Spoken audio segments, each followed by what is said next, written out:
ನನಗೂ ಗೊತ್ತಿರಲಿಲ್ಲ ಬಂದಿ ಅವತ್ತವರ ಕಾಲು ಬರುವುದಿಲ್ಲ ನಾವೇ ಕಾರಣ ಅಂತ ಅದನ್ನೇ ಒತ್ತಿ ಒತ್ತಿ ಹೇಳ್ತಾ ಇದ್ದ. ನೋಡಿ ಹರಿವಿಕೆ ಸ್ವಾಮಿ ಇನ್ನೊಬ್ಬ ವ್ಯಕ್ತಿ ಇದ್ದಾನೆ, ಅವನೇ ಶರಭಯ್ಯ. ಅವನೇನ್ ಮಾಡ್ತಾನೆ? ಈ ಒಬ್ಬ ಶರಭಯ್ಯ ಅಲ್ಲ, ಇಂಥ 10 ಜನ ಬಂದರೂ ನನ್ನನ್ನು ಏನು ಮಾಡೋದಕ್ಕಾಗೋದಿಲ್ಲ.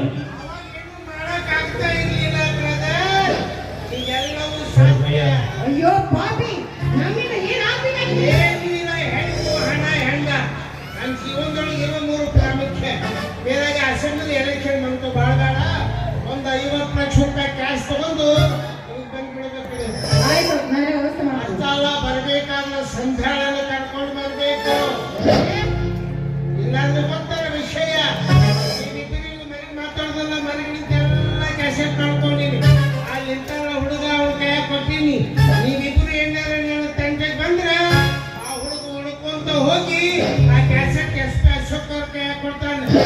ಮಿಸ್ಟರ್ ಸತ್ಯಮೂರ್ತಿ, ನಿನ್ನದು ತೋರಿಸ್ತಾರೆ, ಆದರೆ ನನ್ನದು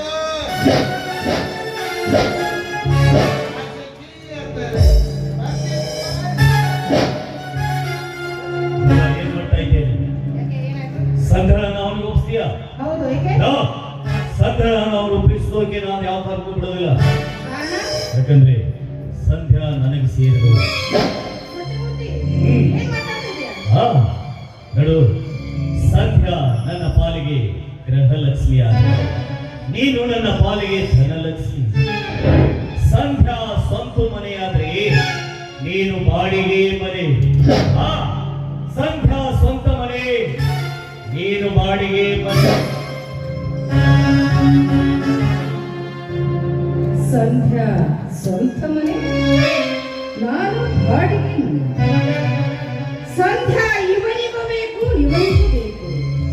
ಇವರಿಬ್ಬರಿಗೂ ತಂದೊಪ್ಪಿಸ್ಬೇಕು. ನಾನು ಒಪ್ಪಿಸ್ತೀನಿ. ನಾನು ನೆಮ್ಮದಿಯಾಗಿರ್ಬೇಕಾದ್ರೆ ತಂದೊಪ್ಪಿಸಿ